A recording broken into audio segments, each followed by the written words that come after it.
Africa. Look at the Africa Cup of Nations final. 2 West African teams played in the final. It is by no error, no mistake that this is how. That's where the strength of Africa lies. Where the strength of Africa lies. So for a team that aspires to greatness, like the Nigerian national team, playing against some of the best teams in West Africa can only serve to put you in good stead when you finally face the best teams in the world.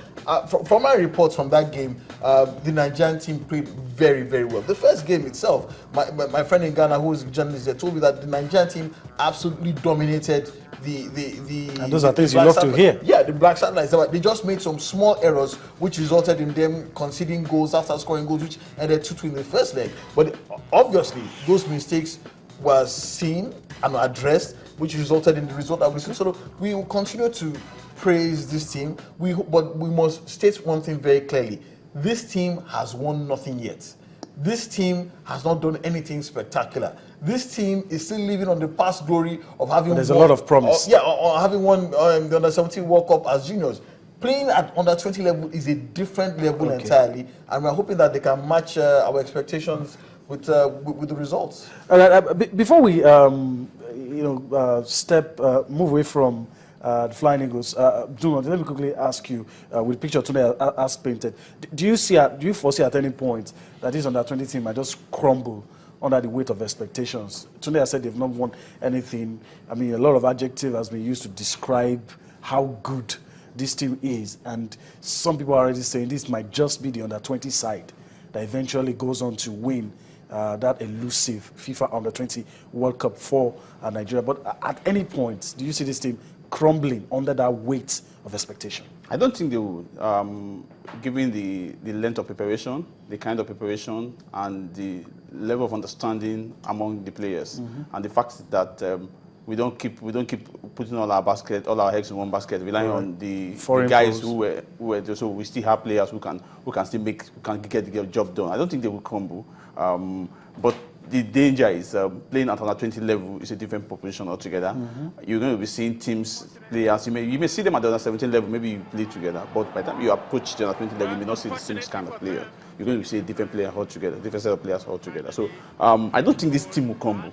The Super Six is a good example, and the way these guys played their heart out against teams like Eyimba, Warriors, and Dolphins. Even though we felt those teams were they're quite scratch, yes, with the kind of performance. So, but we could see the enthusiasm in our 20th team. We could see the expectations, yes, very high, but the fact is that they've not stepped down. They've not let their foot off the pedal. They're still moving, they're still trudging on, and that's the best thing. But let's see what they do in Senegal. By the time they are done with Senegal, they will come to say, yeah, do you team look like the team that will equal what Ghana did in 2009? Okay. Let's wait and see.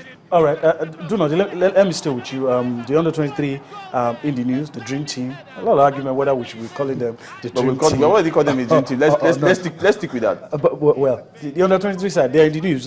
Can you fill us in? What's at least new about now? They'll be on their way to Gabon, but they'll go through Addis Ababa in Ethiopia before they get to Gabon. Maybe by tomorrow they should be in Gabon. And that's terrible. I mean, you have to travel all the way. Not a very good traveling arrangement. But East Africa. I don't know the reasons for going through that route, but I think we just have to live with it. But we just from tomorrow up to Saturday, where the game will be played, it's just 24 hours or 48 hours. So they are ready. 21 players. 16 home base, 5 foreign base, and the home base players are some of the best players we could think of at that level in Nigeria. The foreign base players, I've not seen them a lot. I've not seen them. We've heard a lot about them. We've heard how they are so committed. They want to play for the Nigerian national team. Let's see what they bring them, what they can offer. But for the home base players, some names pops up. We could see some of the pictures of there. This is Peter Oyekachi. That's Alex Iwobi. Right? Yeah, Alex Iwobi, the one from Arsenal. This is Chris Sokari, the Imba midfielder, who's I think is a key member of the team. Much is expected. This is a goalkeeper. I think that's Emmanuel Daniel, the Rangers goalkeeper. a lot of people are expecting some kind of fireworks from this guy. The first right. game is going to be against Gabon. All right. Let's see what they do against Gabon, because just 2 rounds of qualifier. After Gabon, we're going to play the winner between Zambia and Mozambique. After that qualifier, then You qualify for the for the All African The Games. game's proper. Tunde, there have been some comments attributed to the coach of the team, Samson Siasia, that look, we're not going to be overly dependent on the foreign-based players. And I don't know, are you a bit skeptic if, we talked about this yesterday. or let me say, is there so much quality here that we can't rely on? Well, Yemi, I've watched the Nigerian Premier League for over 20 years. I'm sure Dunoditu has a tremendous amount of experience watching the Nigerian Premier League. There is no one who can convince me that we have players here who are not capable of rubbing shoulders with the best in the world. Okay.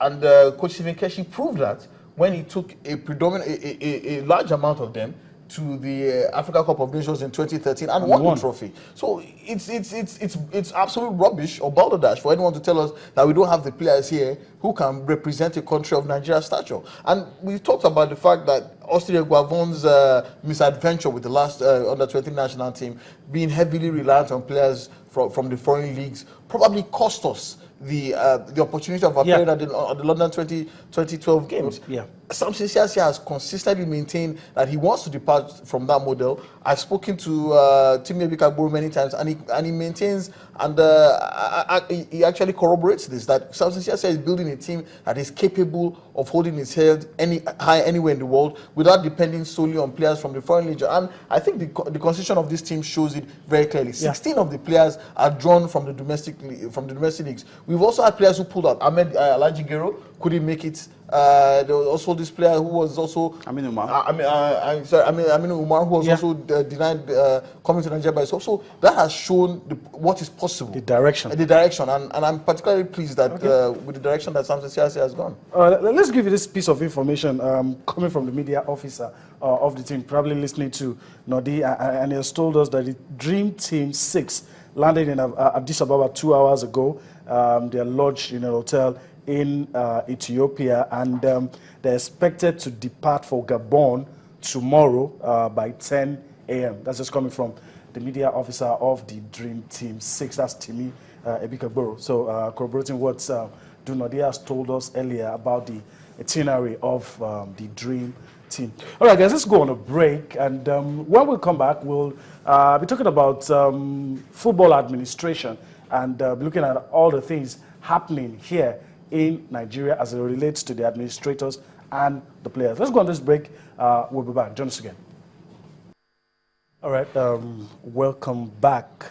All right, we're going to be talking about football administration. Nadi, let me come to you. We've talked about the state FA elections, how it must be monitored, how we must put our eyes on this to ensure that the right kind of people.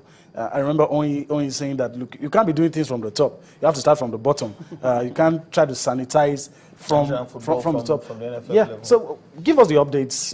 What across board, what is happening? Well, some states have concluded here. Some FA chairman were returned unopposed. Some conducted election, even though they won by a large margin. So I don't know what is different between unopposed and winning by a large margin. But the fact is that some of them were returned, but some states had some people were cleared, others were not cleared. Those who were cleared, they were incumbent. The others who were supposed to be their challengers were not cleared, they were disqualified. Okay. So you could expect that some states. Okay. But tomorrow we'll be having Plateau State, Rivers, Delta, Ogun, and of course they will be holding their FA elections tomorrow. And the story from Ogun State is quite not palatable. Well, I'm expecting that the update that we've put together will come up on screen shortly, but I'll allow you to continue. Well, the story of Ogun State, he just got a report that the FA secretary had been removed from office. The electoral committee, they say you have to follow the NFF statute of 2010. I don't know why he was asked to leave the office, and some group were complaining. Okay, that's it on screen. Maybe you can just run through it this for us.